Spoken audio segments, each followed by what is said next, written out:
गंगापुर नाम का एक छोटा सा गांव था। उस गांव में भोलू नाम का एक गरीब लकड़हारा अपनी पत्नी विमला के साथ रहता था। उनकी आर्थिक स्थिति बहुत ही ज्यादा खराब थी। कभी कभी तो उनके घर चूल्हा भी नहीं जल पाता था।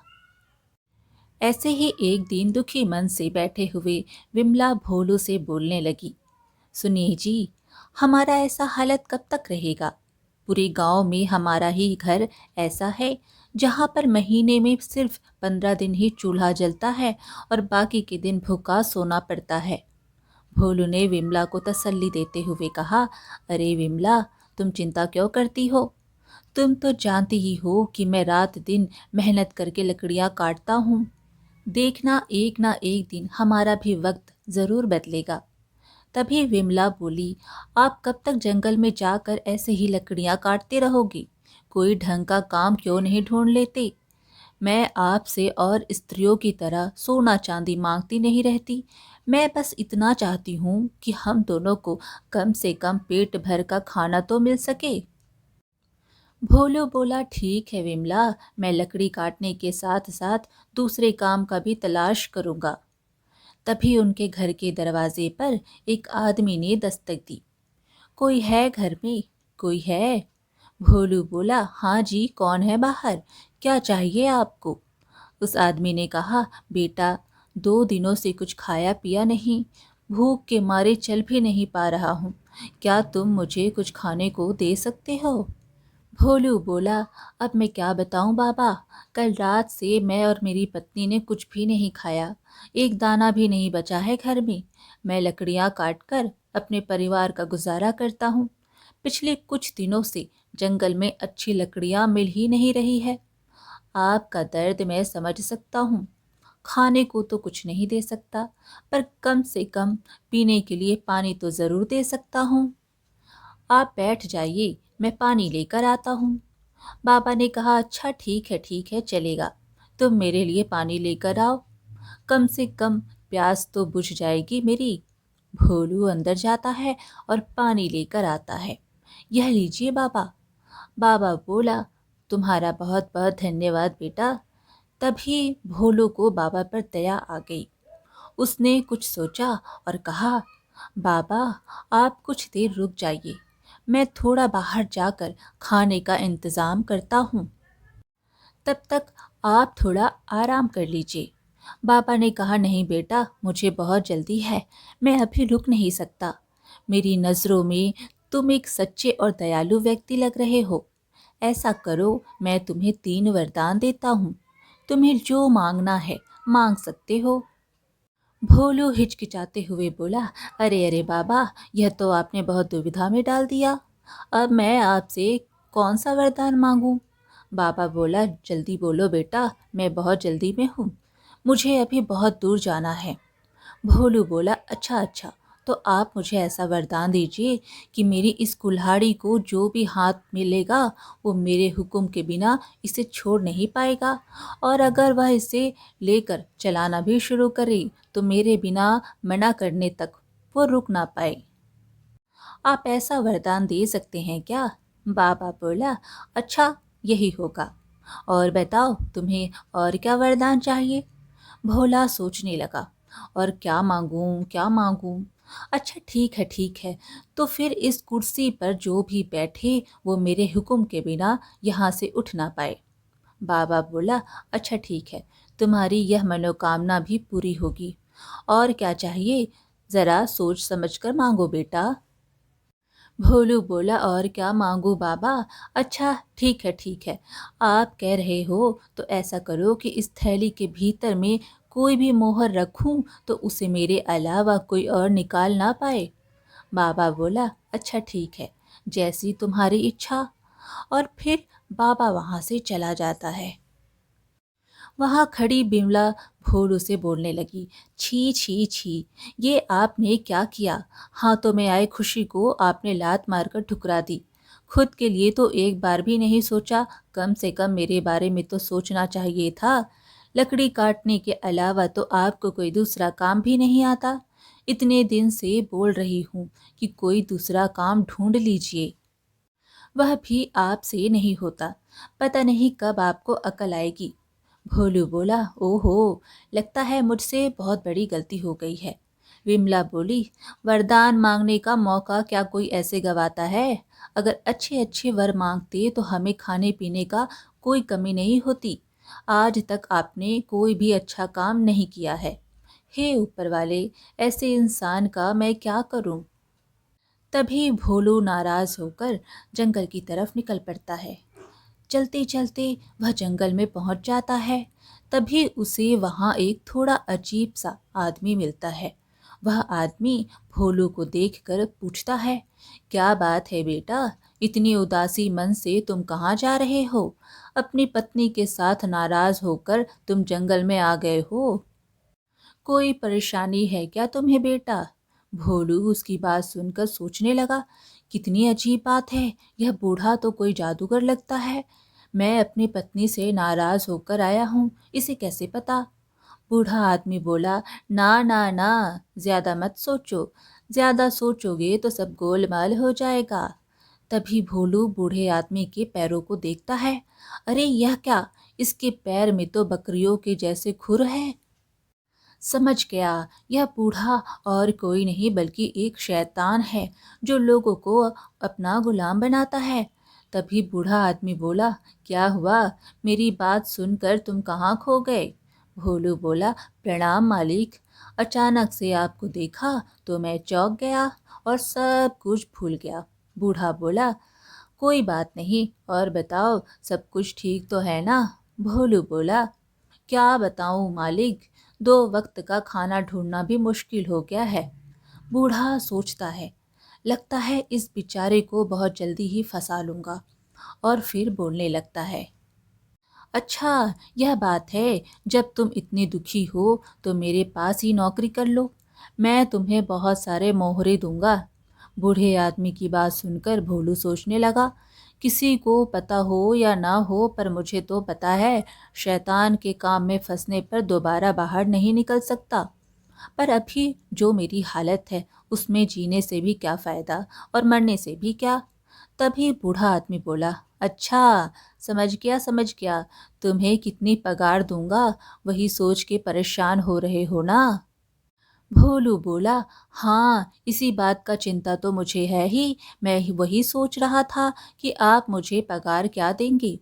बूढ़ा आदमी बोला, अच्छा अच्छा, यह लो 3 थैली मोहरे हैं, अभी इसी से अपना काम चलाओ, खाओ पियो और मजे करो, जाओ। मैं 1 साल के बाद में तुम्हारे पास आऊँगा, तब तुम्हें मेरे साथ चलना पड़ेगा, याद रखना। भोलू बोला, हाँ हाँ ज़रूर चलूँगा। अब आप मुझे जाने की आज्ञा दीजिए, ताकि 1 साल तक मेरी बीवी बच्चा अच्छे से खा पी सके। और फिर भोलू वापस अपने घर की ओर चल पड़ता है और घर पहुंचकर विमला से कहता है, अरे ओ विमला, बैठे बैठे क्या देख रही हो? विमला आओ आओ और थैला तो पकड़ो, अरे आओ मेरी मदद तो करो। विमला थैला देखकर चौंक कर बोली, अरे इतना थैला भरकर बाजार कर कहाँ से लाए? मछली, मिठाइयाँ और ना जाने क्या क्या, यह सब आपको कहाँ से मिला? भोलू बोला, और कहाँ से, मैंने मोहर दी और यह सब खरीद लाया। विमला बोली, क्या मोहर? आप चोरी किए हो क्या? इतने सारे मोहर आपको कहाँ से मिला? भोलू बोलने लगा, अरे मुझे नया काम मिला है, एकदम नया, उसने मुझे पगार दी और मैं यह ले आया। विमला बोली, ऐसा कौन सा काम है कि काम किए बिना ही इतना सब दे दिया? भोलू बोला, नहीं नहीं, ऐसा कोई काम नहीं, शैतान के आका के वहाँ काम की मिला है। विमला चौंक कर बोली, क्या कहा? ऐसा काम, ऐसा काम तो दुश्मनों को भी ना मिले, आखिर में आप ऐसा ही काम ढूंढे? क्या आप पागल हो गए हो? उसका करके क्या कोई जिंदा लौटा है? भोलू बोला, अब जो भी होगा वह सब बाद में देखा जाएगा, अभी हमारे पास बहुत समय है, जो भी होना है वह 1 साल बाद ही होगा। उसके बाद तुम लोग हंसी खुशी से रहना। विमला बोली, क्या मतलब आपका कि हम रहेंगे और आप नहीं रहोगे? भोलू बोला, मेरा क्या है, थोड़ी घर का हालत में सुधार लूं, फिर देखा जाएगा। और इसी तरह फिर देखते देखते 1 साल गुजर जाता है। भोलू अपने घर के बाहर लकड़ियां काटता रहता है कि तभी वहां वो बूढ़ा आदमी आता है और भोलू से कहने लगता है, क्यों बेटा, तुमने अपना सारा काम खत्म कर लिया ना? भोलू उसे देखकर चौंक जाता है। अरे यह क्या, यह तो शैतान है, लगता है मुझे ही ले जाने आया है। कमजोर बनने से काम नहीं चलेगा, कोई ना कोई उपाय तो करना ही पड़ेगा। क्या करूं, अब मैं क्या करूं? तभी भोलू को कुछ सूझता है। आहा, मिल गया वो महात्मा का दिया हुआ वरदान, अब जरूर काम आएगा। बूढ़ा बोला, क्या हुआ, तुम्हें याद है ना, 1 साल खत्म हो गया, अब चलो मेरे साथ, चलो। भोलू बोला, हाँ हाँ चलता हूँ, नहीं जाऊंगा तो आप छोड़ेंगे क्या? पर अगर यह काम मैं खत्म कर लेता तो मेरे बच्चों के लिए बहुत अच्छा होता। आप समझ गए ना, आप मेरे मालिक हैं, तो क्या आप मुझ पर एक उपकार करेंगे? बूढ़ा बोला, उपकार? कैसा उपकार? भोलू बोला, जब तक मैं सबसे विदा लेकर आता हूँ तब तक आप यह कुल्हाड़ी लेकर थोड़ा सा यह लकड़ी को काट दीजिए ना, बस इतना सा उपकार कर दीजिए मुझ पर। बूढ़ा बोला, अच्छा, यह भी कोई काम है, ठीक है, तुम जाओ, तब तक मैं कुछ लकड़ियां काट देता हूँ। तुम जाओ और जल्दी से सबसे मिलकर आ जाओ। और बूढ़ा आदमी लकड़ियां काटने लगता है। इधर भोलू घर के अंदर जाता है और थोड़ी देर में वापस आता है और उस बूढ़े को बोलता है, अरे अरे, आप तो अभी तक कुल्हाड़ी मारते जा रहे हैं, वाह वाह, बहुत अच्छा, काटते रहिए और लकड़ियां काटते रहिए। सब कुछ ठीक है ना? आप कुछ बोल नहीं रहे, बताइए ना, सब कुछ ठीक ठीक तो है? तभी बूढ़ा आदमी कुल्हाड़ी चलाते हुए बोला, अरे भाई, बहुत हो गया, मुझे ऐसे परेशान करके तुम्हें क्या फ़ायदा, बोलो। देखो, इसके बदले में मैं तुम्हें और 3 थैली मोहरे देता हूँ और 1 साल की छुट्टी भी देता हूँ, मुझे बस छोड़ दो। भोलू खुश होकर बोला, अरे 1 साल की छुट्टी और 3 थैली मोहरे, यह अच्छा है, फिर तो मैं तैयार हूँ। और फिर बूढ़े आदमी ने 3 थैली मोहरे दिए और वहाँ से चला गया। थैला लेकर भोलू घर के अंदर गया और विमला से बोला, अरे सुनती हो, इधर आओ, जल्दी से इधर आओ। विमला बोली, फिर से क्या हो गया आपको? भोलू बोला, देखो देखो, यह देखो, मेरे हाथ में इतने सारे मोहर, मैंने चालाकी से शैतान से बच गया और 1 साल के लिए छुट्टी और मोहरे भी मिला है मुझे। विमला बोली, यह तो अच्छा ही हुआ, पर 1 साल बाद तो वह फिर से आएगा ना? भोलू बोला, हाँ, तब का तब देख लेंगे। और फिर देखते देखते 1 साल और गुजर जाता है। रोज के जैसे आज भी भोलू अपने घर के बाहर लकड़ियां काटता रहता है कि तभी वहां पीछे से भोलू को आवाज आती है, अरे बेटा, क्या हुआ, तुम आज भी इतना काम कर रहे हो? चलो चलो, अभी बहुत हो गया काम, अभी मेरे साथ चलो, तुम्हारा 1 साल पूरा हो चुका है। भोलू पीछे मुड़कर देखता है और हैरान हो जाता है, अरे ये शैतान फिर आ गया।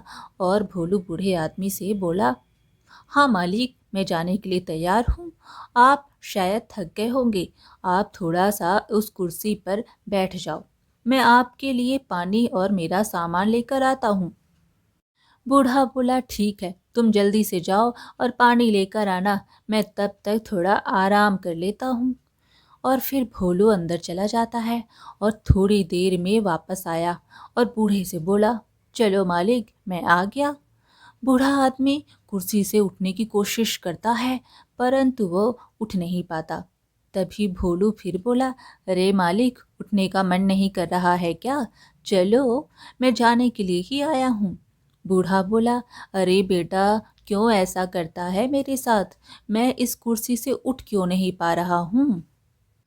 भोलू थोड़ा मजा लेते हुए बोला, कैसे उठ पाओगे, जो भी इस कुर्सी पर बैठता है मेरे हुक्म के बिना उठ नहीं सकता, अब आया ना मजा। बूढ़ा बोला, देखो बेटा, अब की बार मुझे माफ कर दो, तुम्हें जो चाहिए बताओ मुझे, लेकिन मुझे इस कुर्सी से आज़ाद कर दो। भोलू बोला, ठीक है, मैं तुम्हें आज़ाद करता हूँ। बदले में मुझे 2 थैली सिक्का और साथ में 1 साल की छुट्टी दे दो। बूढ़ा बोला, ठीक है, यह लो सिक्का और साथ में 1 साल की छुट्टी। बूढ़ा आदमी चला जाता है। फिर से 1 साल और गुजर जाता है। बूढ़ा आदमी फिर से भोलू के घर आता है और घर के बाहर छुपकर खड़ा होकर सोचता है, अच्छा, पिछली बार जब आया था तो मुझे चालाकी से अपने जाल में फंसा लिया था। इस बार मैं इसके जाल में आने वाला नहीं हूँ और इस बार एक सोने की मोहर बनकर पड़ा रहूंगा। फिर वह मुझे सिक्का समझकर खुद ही अपने घर के अंदर ले जाएगा। फिर वह मेरे जाल से बच नहीं पाएगा। और फिर क्या था, वो बूढ़ा आदमी एक सोने के सिक्के में बदल गया।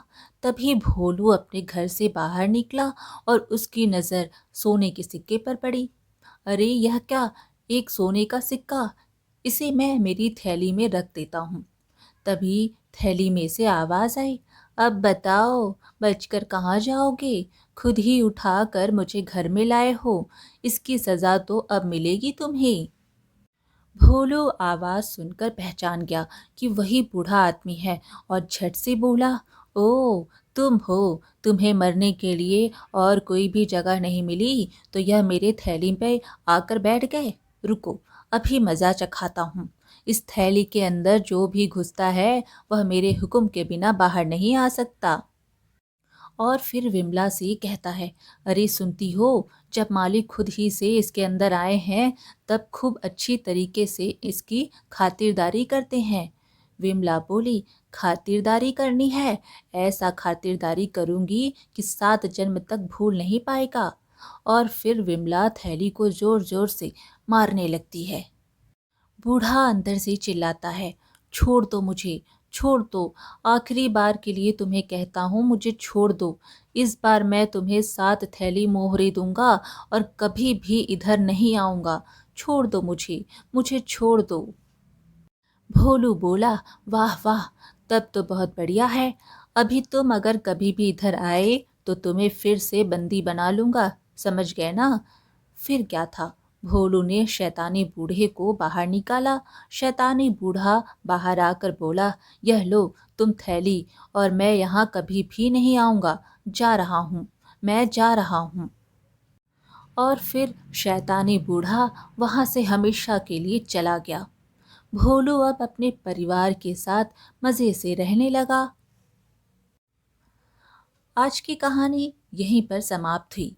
फिर मिलेंगे एक और कहानी के साथ। कहानी पसंद आए तो लाइक शेयर ज़रूर करें और चैनल को सब्सक्राइब करना बिल्कुल ना भूलें। धन्यवाद।